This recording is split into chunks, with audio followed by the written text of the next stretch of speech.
Boa noite a todos, que Jesus nos abençoe. A palestra da noite de hoje, ela tem como tema a imortalidade e os estados da alma. A palestra será ministrada pelo nosso amigo e irmão em Cristo, Oswaldo Monteiro. Então, meus amigos, vamos orar? Senhor Jesus, amigo de todas as horas, de todos os momentos, bons ou ruins, está sempre a nos orientar, nos amparar e nos impulsionar sempre à frente, avante, sempre com as melhores palavras e os melhores sentimentos. Estamos agora nesse momento tão especial da palestra, todos unidos num só pensamento, num só sentimento, sentimentos e pensamento esses de amor, de paz, de tranquilidade. Agradecemos ainda, Jesus, ao mentor da nossa Casa Espírita Caminho da Luz, gratidão aos anjos guardiões que guarda aquele templo de oração com tanto amor, com tanto desvelo. Que nesse momento tão especial, tão único da palestra, nós pedimos a Jesus que o nosso irmão, amigo Oswaldo Monteiro, possa ser intuído, iluminado, para que ele passe para nós as melhores palavras e os melhores sentimentos. Senhor Jesus, abrace a todos nós, Jesus, com um abraço confortador e cheio de paz. Senhor Jesus, eu te convido, continue conosco, Jesus, nessa noite tão especial. Eu te agradeço pela oportunidade sempre de ouvir as suas palavras, Jesus, e os seus ensinamentos. Que assim seja, Jesus, graças a Deus. Nosso boa noite, quero dizer a alegria de podermos estar aqui mais esta oportunidade para, desta feita, falarmos um pouco a respeito deste tema, a vida imortal e os estados da alma. Diz particularmente a todos nós, e o objetivo é nos identificarmos em face da nossa verdadeira natureza. Feito isto, certamente o viver cá na Terra se torna bem mais fácil e as dificuldades também mais facilmente ultrapassadas. É a questão mesma de nos identificarmos como espíritos imortais. Estarmos conscientes de que vivemos uma vida para sempre.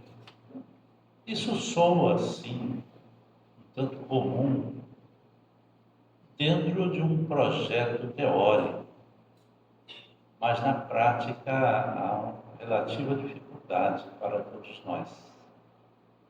Em face do colorido do mundo, dos seus atrativos, das suas requisições, parece que essa teoria, embora se encaixe perfeitamente no nosso entendimento, no racional, mas há uma certa dificuldade de descer daqui e permanecer aqui, na área dos nossos sentimentos, das nossas emoções, da nossa vivência.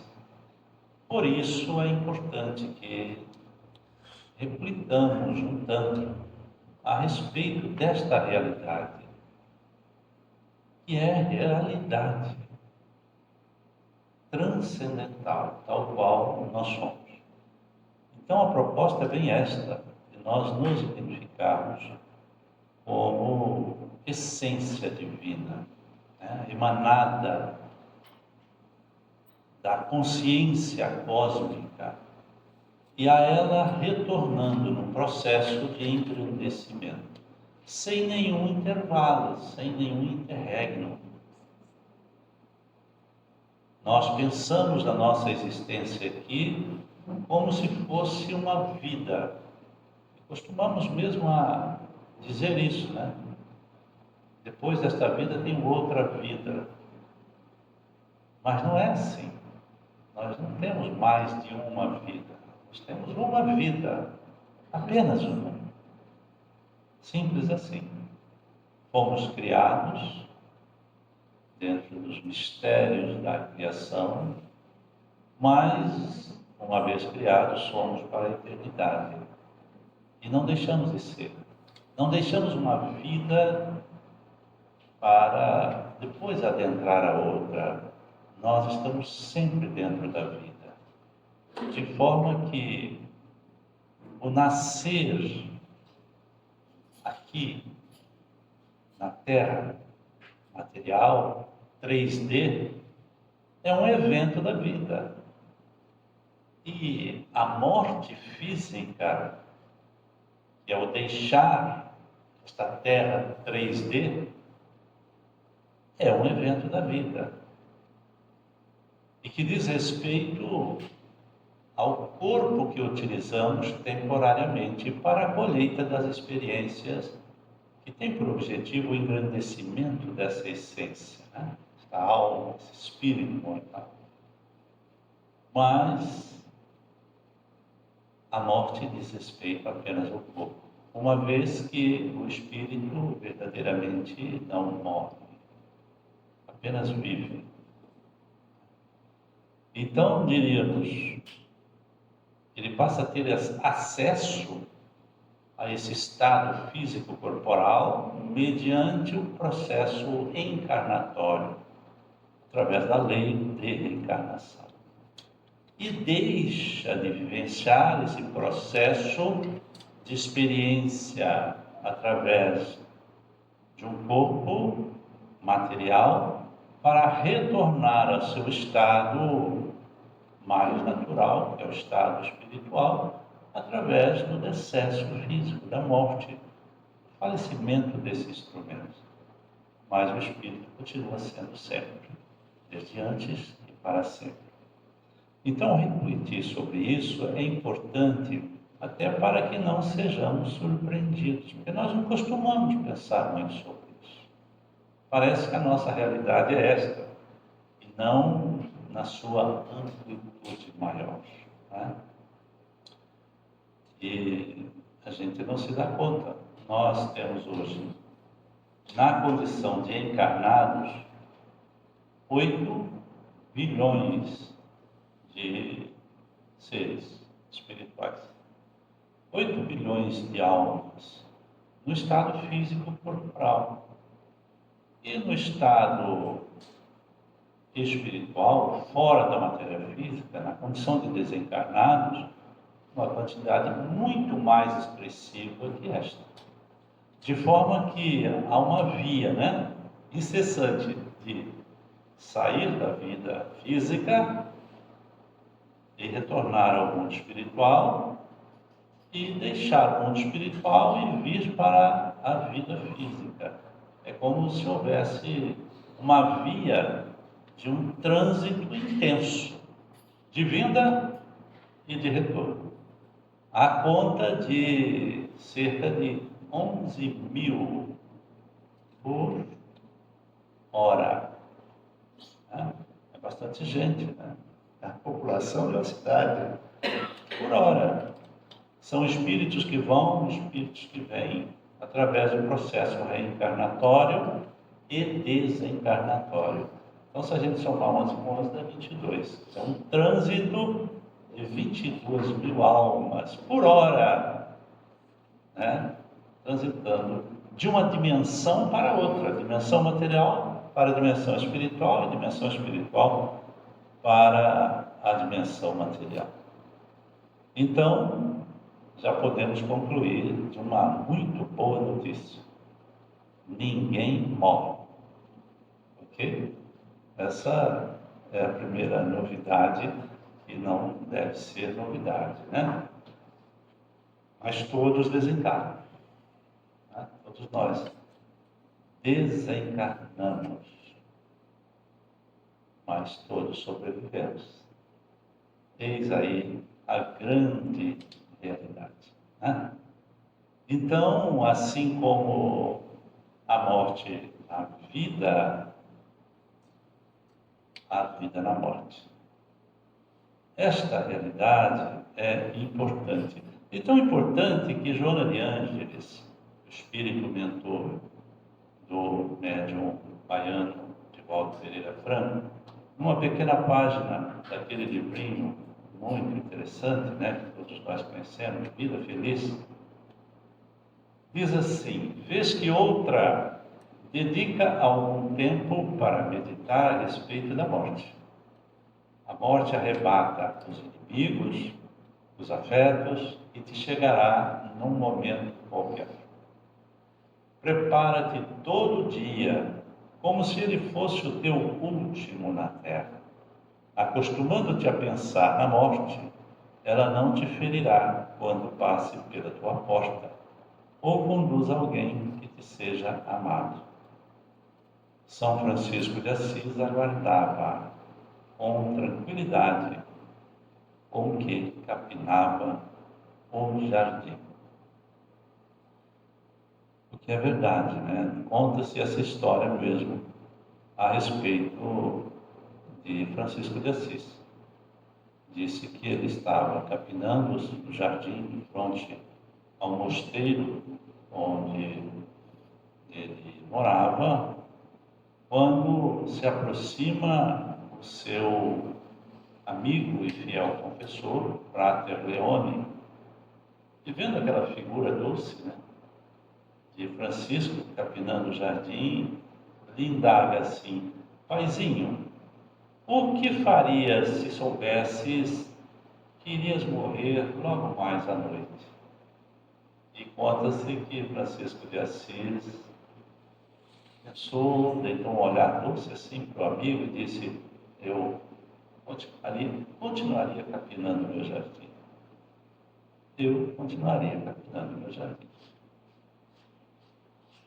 Talvez esse seja o estado ideal que nós devemos buscar, né?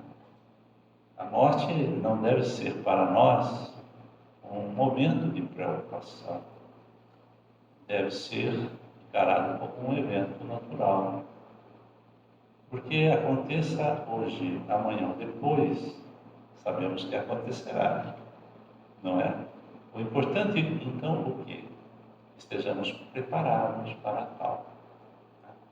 Francisco de Assis estava bem preparado, a ponto de dar essa resposta com muita tranquilidade: eu continuaria capinando o meu jardim.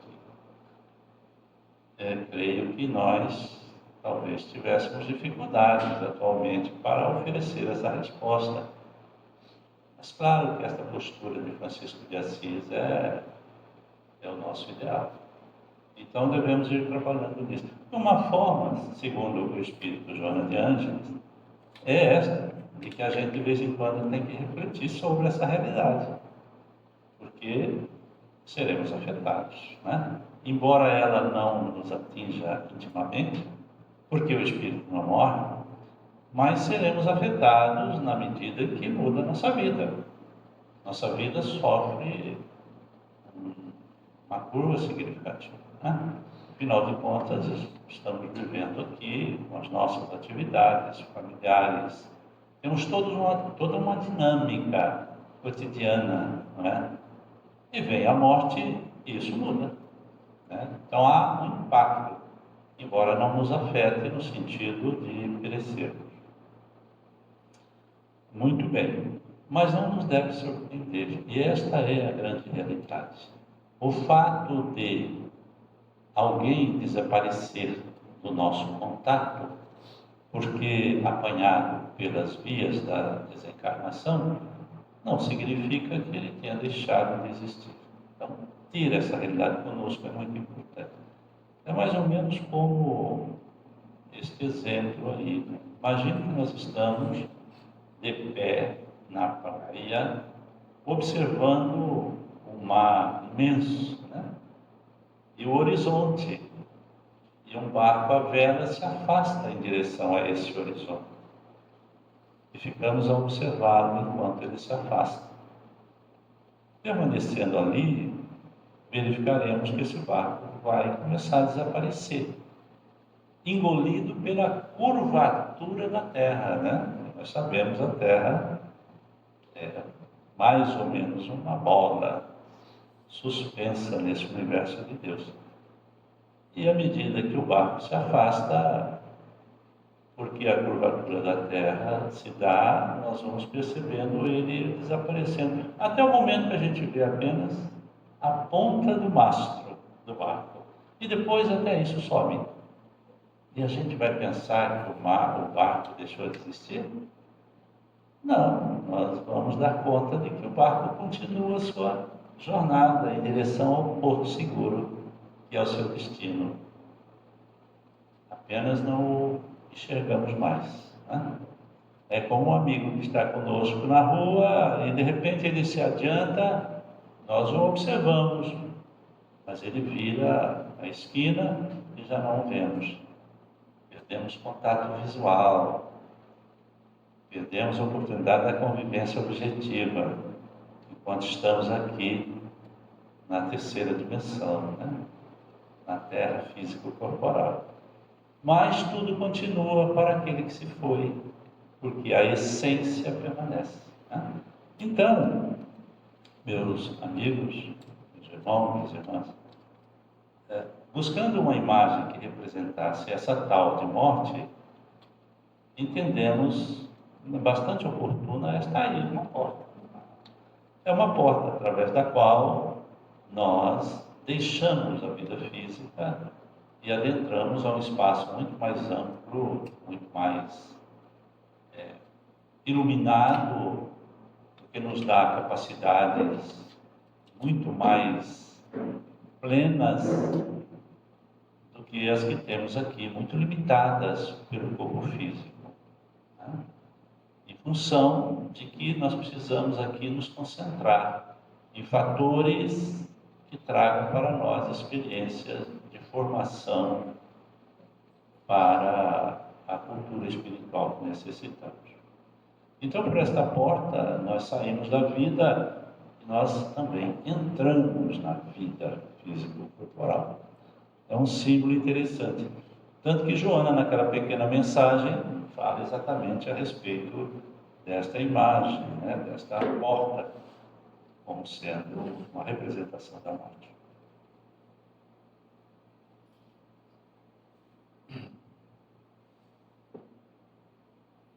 Então, nós percebemos que não saímos da vida nunca, jamais. O que acontece então? Bom, acontece que nós temos determinadas situações que se repetem intermitentemente, não é? Pela lei da reencarnação, enquanto nós estamos nessa condição de espíritos enquadrados na terceira ordem da evolução dos espíritos, aquela oferecida pelo codificador da doutrina, o senhor Allan Kardec, lá no item 100 do Livro dos Espíritos. Então, vamos verificar que, na condição de espíritos imperfeitos, reencarnar em mundos físico-corporais é para nós uma necessidade. Então, o que é que muda? Bom, muda a condição de vivência no decorrer da extensão desse estado evolutivo em que nos encontramos.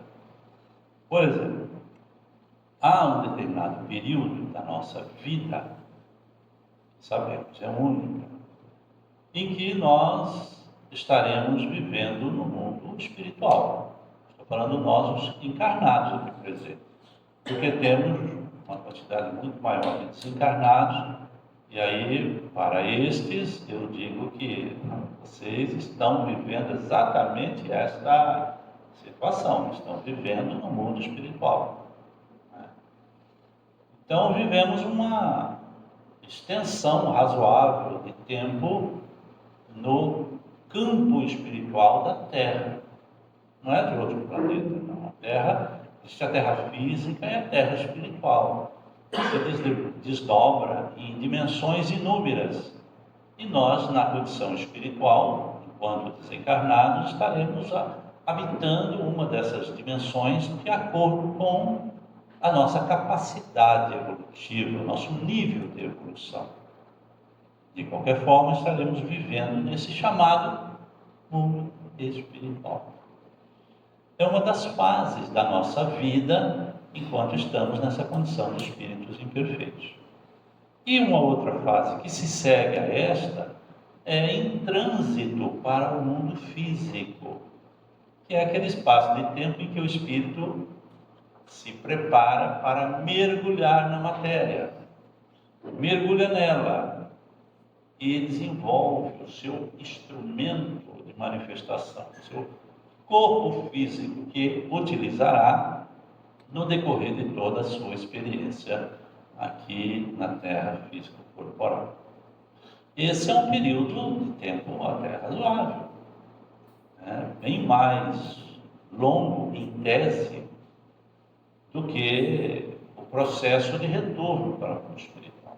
Porque o espírito aqui, em trânsito para o mundo físico, ele se coloca num momento de preparação, depois de gestação, na formação do corpo físico, através do molde perispiritual, o corpo espiritual que ele detém enquanto desencarnado, depois nasce no nosso mundo e continua desenvolvendo este corpo físico, maturando seus órgãos, até que ali, por volta dos 6, 7 anos, está planificada esta encarnação, Segundo André Luiz, Emmanuel, nas suas citações, colocam mais ou menos esta situação.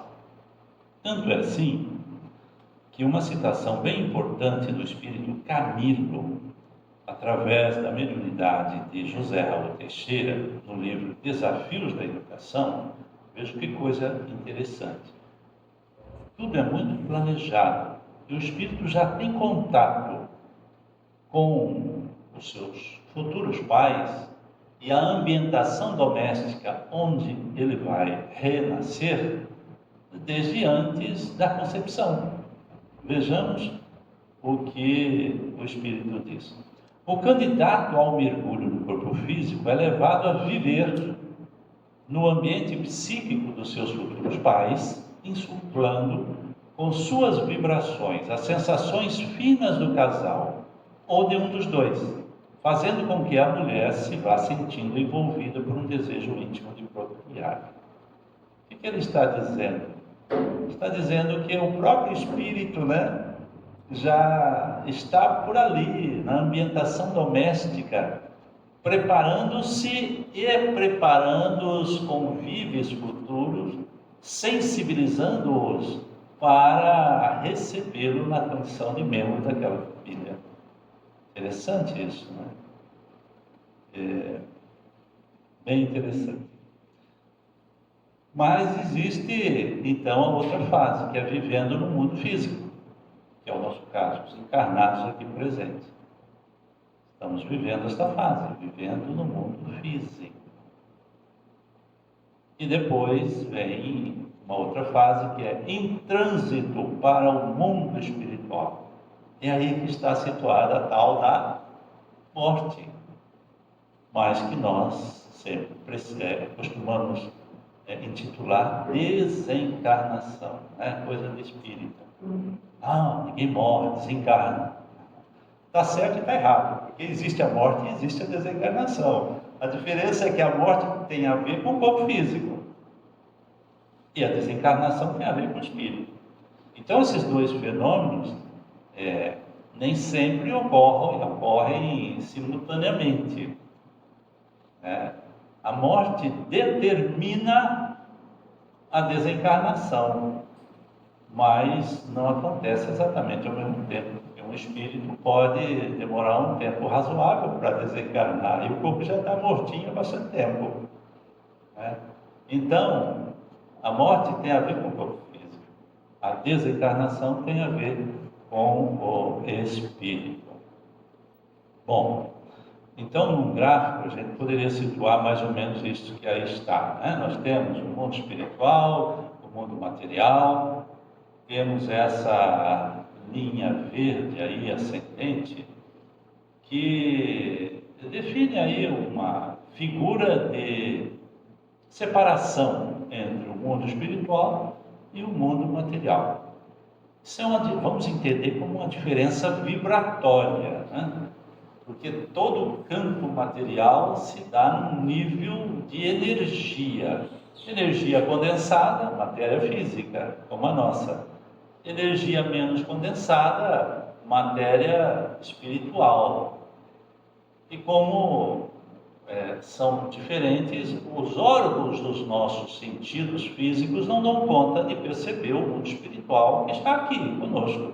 Tanto que inúmeros espíritos estão aqui, nós não os conseguimos registrar pelos nossos órgãos sensoriais externos, embora podemos registrar as suas presenças através dos nossos órgãos sensoriais internos, espirituais, pelo nosso pensamento, pelas nossas sensibilidades interiores. É assim que nós registramos as presenças espirituais. Acolhemos os pensamentos dos espíritos que vêm em mistura com os nossos, e a gente diz muitas vezes: eu tive uma intuição, hoje eu fui inspirado. Verdade, porque nós estamos sempre nessa interação com os espíritos, porque eles não estão lá longe, ainda que estivessem, não existem distâncias para o pensamento. Essa comunicação se dá por afinidade, por expressão de interesse. Então, estamos sempre aí. Mas essa frequência vibratória que separa o mundo espiritual do mundo material. Essa linha verde, então, está simbolizando essa diferença. E nós, onde é que estamos aí? Essa linha parabólica. Esta é a linha da nossa vida. Por isso que tem uma reticência lá no final, porque ela não acaba. Ela vai ao infinito, Nossa vida não tem fim. Ela não tem fim. E a nossa vida atual é esta parte pintadinha aí, vermelha. Então, nós que estamos na condição de encarnados aqui, neste salão, estamos aí, nesta pequena parte da parábola, Alguns estão começando, Cadê a Malu? A Malu está começando, A Malu está no começo, Alguns estão aí no pico, da sua energia física, com os seus fluidos vitais, a flor da pele, condição aí do Léo, jovem, todo o poder, seus fluidos vitais. E alguns já estão na descendência, Não vou me entregar aqui, mas a gente já está descendo a curva, E vai chegar um momento em que nós vamos tocar esse ponto de interseção, Esse ponto de interseção é que nós chamamos morte. É só isso, nada mais. Não vai dar conta de mexer com a gente no sentido de exterminar, de nos definir como seres diferentes do que nós somos aqui. Não. Vamos levar todo o nosso patrimônio, aquele que somos, não o que temos. O que temos fica, mas o que somos segue conosco. Por isso é bom termos patrimônio valioso no campo do coração. Investir no reino dos céus. Como Jesus disse, o reino dos céus é o nosso interior. E é então por aí que nós devemos fazer o nosso investimento. Bom, do ponto de vista filosófico, nós podemos dizer que aquele que morre aqui para nós está, de certa forma, renascendo no mundo espiritual. Ele ultrapassou essa barreira vibratória e agora se libertou da matéria que o prendia e se vê liberto no mundo espiritual. Só que ele perdeu acesso ao mundo físico objetivo. Por quê? Ele perdeu o contato com o corpo físico. Esse era o seu instrumento de contato. Como esse instrumento pereceu, ele já não pode mais atuar no mundo físico, né? Então, os espíritos que estão aqui conosco, se eles tentarem pegar qualquer objeto material aqui, eles não vão conseguir.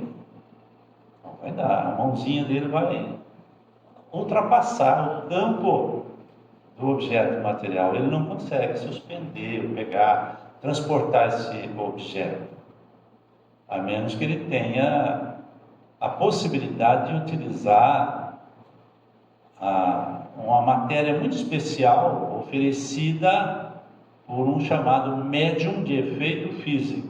Aí ele faz uma combinação fluídica e consegue deslocar um objeto. Mas esse é um caso excepcional. Naturalmente, ele não consegue, não é? Então, do ponto de vista filosófico, é isso. Da mesma forma, aquele que renasce no mundo físico-material, de certa forma está morrendo para o mundo espiritual, enquanto renasce no mundo físico. É isto que levou Allan Kardec, o nosso mestre codificador da doutrina espírita, a dizer em O Livro dos Espíritos, na questão 340.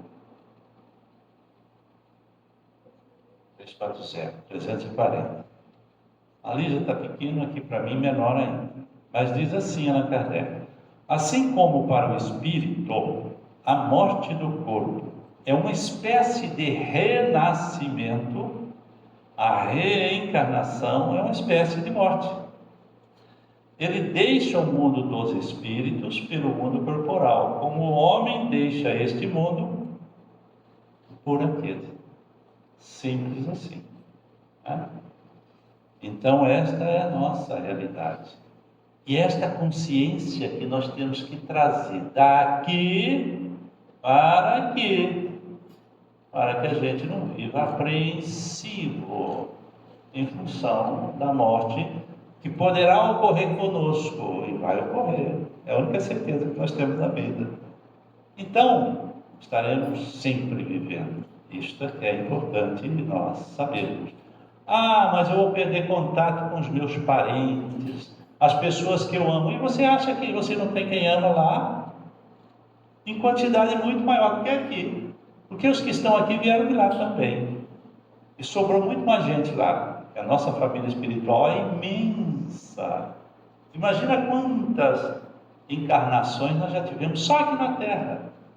Então, quantos afetos nós desenvolvemos por seres inúmeros e que estão no mundo espiritual e que vão nos receber com muito carinho, com muito amor, e vamos conviver com eles.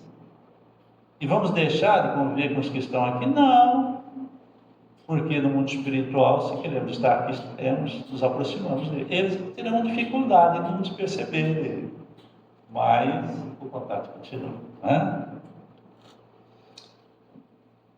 Então, vem Joana de Ângeles e diz assim: apesar de todo o seu poder, é, no entanto, somente a mensageira da vida. Ela está falando da morte, tá?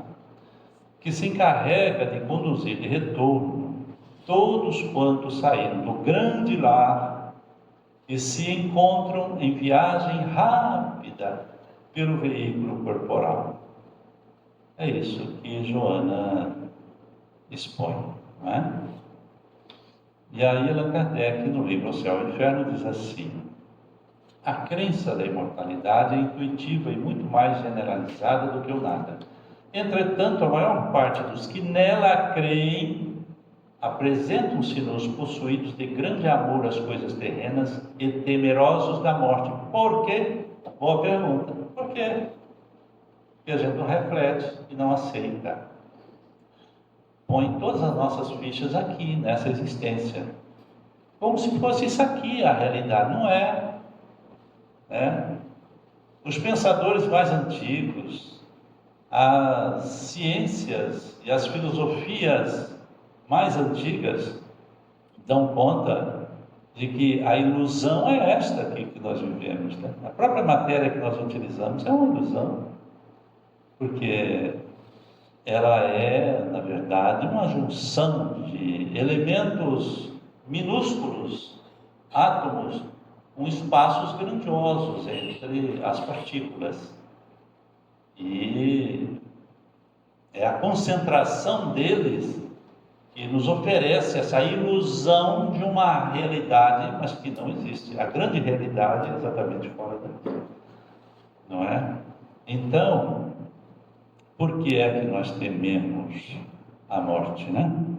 Allan Kardec faz esse estudo e diz assim, olha, primeira coisa, instinto de conservação, porque é importante viver aqui. Nós estamos mergulhados na matéria para colher uma série de experiências importantes para o crescimento espiritual, nosso amadurecimento espiritual. Então, é importante permanecer aqui. Aí Deus coloca no fundamento do ser que se desenvolve um instinto específico de conservação, que faz com que o ser se apresse a se afastar de tudo aquilo que lhe provoca risco de morte, de extinção, a fim de que ele se preserve na existência. Não fora isso, e qualquer dificuldade maior, a gente estaria voltando para casa, né? Mesmo com essa barreira, já tem gente que, diante de momentos de desalinho mental, de desespero, rompem essa barreira do instinto de conservação. Imagine então se ele não estivesse presente na nossa natureza. Então, uma das razões do temor da morte se deve exatamente ao instinto de conservação. Esse medo da morte tem uma explicação a partir já do instinto de conservação. Porque o medo, nós sabemos, até um certo nível, ele é bom, não tem nenhum mal aí. O medo é protetor, Agora, se ele passa do ponto, então ele passa a ser um elemento paralisante, inibidor, aí ele traz prejuízo. Mas, numa certa medida, ele é necessário e é um produto do instinto de conservação, a fim de que a gente não pereça o nosso instrumento antes do tempo. Noção insuficiente da vida futura. Esse também é um ingrediente que afeta, né, e contribui para o temor da morte, não saber o que vem depois, né? Então coloca as pessoas diante de uma abominação, até de falar a respeito da morte. Cria-se um tabu, não é? E a pessoa se afasta até da conversa. Mas é necessário, porque é fato da vida. Apego à vida material, esse é outra razão que também provoca temor da morte. A gente se apega tanto às condições da matéria aqui que a gente teme deixar, né? Gosta tanto daquilo, que embora sabendo que a gente vai ter que deixar, a gente vive num desespero só de pensar que vai perder isso, e vai perder. Porque a gente se apega àquilo que é material, quer dizer o quê? Quer dizer que a gente vai ter que desapegar um dia. E isso vai ter um peso de dor e de sofrimento. Então nós temos que treinar esse desapego, né? E saber que o ter é meio apenas, não é a finalidade. A gente não pode inverter isso. A gente tem que possuir as coisas e não nos deixar possuídos por elas. E é nesta medida que nós devemos praticar, né? Ter as coisas, mas não deixar que elas nos tenham, utilizá-las para o bem comum, o bem pessoal, naquilo que elas possam nos servir, mas não com apego no sentido de temer perdê-las. E quando nós falamos em situações materiais, incluímos também pessoas. Às vezes temos um apego tão forte pelas pessoas que isso nos cria embaraço só em pensar, se afastar daquela pessoa, ainda que temporariamente, o que também é fatal, teremos que nos afastar, né? Ah, não, mas é amor. Não é amor, porque o amor liberta, não prende, né? Então, temos que cuidar com o apego também. Insegurança nos ensinos da crença com expectativa de sofrimento após a morte. Esse é o ingrediente que vem do nosso passado, é o atavismo, que antes, o que nos dava conta? As religiões tradicionais, olha, só tem duas opções, céu e inferno. A gente se conhece, aí céu está difícil, onde é que eu vou? E aí a gente passa a temer, né, a morte, porque é o caminho do inferno. Bom, ainda bem que a doutrina espírita veio, mostrou a realidade, que o inferno e o próprio céu é um estado interior de alma, que a gente não precisa estar no lugar, mas às vezes ele se instala dentro de nós em função da nossa própria consciência, nos colocando os fatos que nos atormentam. E o céu da mesma forma. O que não descartam a ocorrência de locais em que nós podemos dizer, puxa, aqui é tão bom que eu estou no céu, e de outra feita eu estou sofrendo no inferno. Por quê? Porque espíritos compromissados podem de tal forma estar comprometidos em si mesmos, na dor, no sofrimento, na questão da culpa, e coletivamente se reúnem por afinidade e criam um espaço mental onde passam a conviver e sofrer juntos. É o que em espiritismo se costuma chamar de umbral, né? Essa palavra faz a gente tremer. Não é um local específico. A gente se coloca ali em função do nosso estado no interior, né? Aspectos do cerimonial fúnebre, então essas coisas, né? Agora, por que os espíritas não temem a morte? Veja que não é uma pergunta não, né? Allan Kardec, ele está afirmando, os espíritas não temem a morte. Ele está dizendo por que os espíritas não temem a morte.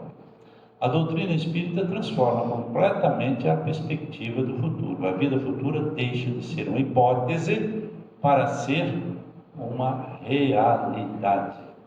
Então é isso que nós estamos tentando formar aqui. Essa nossa consciência de que a vida futura é a vida na extensão toda dela. A gente não sai desta para entrar em outra. A gente está na vida total, vivendo uma situação dentro dessa vida que vai se repetindo ao longo do tempo em face das necessidades que trazemos de colher experiências aqui na Terra física. Porque vai chegar um momento em que a gente não tem mais esta necessidade, e aí a gente não reencarna mais nos mundos físicos corporais, não estaremos mais sujeitos a expiações, às dores e sofrimentos. Então aí será diferente, não é? A certeza da vida não exclui apreensões quanto à passagem desta para a outra vida. Há muita gente que teme não a morte em si, mas o momento da transmissão, da transição. Sofremos ou não nesta passagem? É o que muita gente pergunta. Esse negócio dói? Fisicamente não dói, porque o corpo está ali numa agonia simplesmente material e a dor é praticamente inexistente. Mas há uma dor diferente, que é a dor moral, interna, do espírito. Isso pode variar, pode ser dolorido, como pode ser um momento de muita felicidade, depende de cada um. Mas a questão do desprendimento, e que gera um certo torpor, né, aquele soninho, e que vai caracterizado nas obras espíritas como um período de perturbação. Sabe o que é perturbação? Quando a gente está acordando, mas não está nem acordado, nem dormindo. Eu estou acordado. Onde que eu estou? Quem sou eu? A gente está naquele limbo, né? A gente não sabe se está dormindo, se está acordado. Isso é um estado de perturbação. Necessariamente isso não caracteriza uma dor, mas é uma certa confusão que não é agradável, né? Então, a influência do espírito mediano no seu período de transição para o mundo espiritual. Vigor físico da morte, conhecimento espiritual, desapego material, vivência no bem. Tudo isso aqui, de certa forma, influencia um pouco nesse momento de passagem do espírito no momento da morte, né? Da desencarnação. O vigor físico, o conhecimento espiritual, o desapego material, mas significativamente a vivência do bem. Por isso é muito importante que a gente viva o bem aqui. Porque se vivemos bem, morremos bem, estaremos bem. E nas entrelinhas das obras espíritas nós podemos até colocar estrelinhas para isso aí, né? Mais ou menos assim, ó. Vigor físico e tipo de morte tem alguma influência? Tem, mais leve. Conhecimento espiritual? Tem, média, 2 estrelinhas para ela. Desapego material? 3 estrelinhas. Vivência no bem? Determinante. É isso que vale. Então, se é um homem de bem, não importa como é que ele morre, não importa, porque ele vai estar bem. Morreu o corpo, mas ele está bem, porque o que lhe garante é a condição moral, a condição do bem que ele viveu, né? E se tem desapego material, então está muito que bem, né? Será necessário que professemos o Espiritismo e creiamos nas manifestações espíritas para termos assegurada a nossa sorte na vida futura? Opa, eu sou espírita, estou garantido! Estou? Aí os espíritos dizem assim: se assim fosse, seguir-se-ia que estariam desertados todos os que não creem ou que não tiveram ensejo de esclarecer-se, o que seria absurdo. Só o bem assegura a sorte futura. Ora, o bem é sempre o bem, qualquer que seja o caminho que a ele conduza. É isso, gente. Então, o que é que nós necessitamos? Conhecimento, sim, a doutrina espírita está aí, para alumiar os nossos caminhos, entendermos precisamente os processos do nosso viver, dar a conta desses fundamentos e percebermos a nossa natureza íntima e planificada. Isso nós obtemos dos livros, obtemos nas palestras, nos grupos de estudo nas casas espíritas. Mas isto é determinante? Não, é a vivência do bem. Se a gente pegar tudo isso e aplicar no nosso cotidiano, isso aí nós estaremos bem. Porque é assim que é, né? É mais ou menos assim, nós estamos diante de um caminho e temos um holofote iluminando esse caminho. É só caminhar. Mas se a gente não quiser caminhar, alguém vai caminhar por nós? Não, nós temos que caminhar. Então o Espiritismo nos oferece esse mapa para a caminhada, oferece o rumo, diz por onde devemos trilhar para evitar os tropeços da trilha. Mas nós temos que caminhar. É o nosso livre-arbítrio. E fazendo isso, nós estaremos então muito bem. Ok?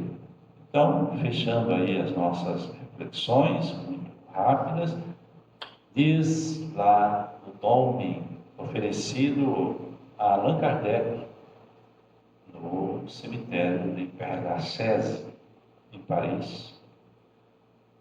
Está lá, né, na lápide em cima: nascer, morrer, renascer ainda e progredir sempre. Tal é a lei. Muita paz a todos vocês. Boa noite a todos. Depois de uma palestra maravilhosa, bem esclarecedora, acerca da nossa caminhada no mundo terrestre e no mundo espiritual, quem se sentir confortável, eu peço que feche os olhos, se conecte com a ambiência e sinta o poder de Jesus em nossos corações.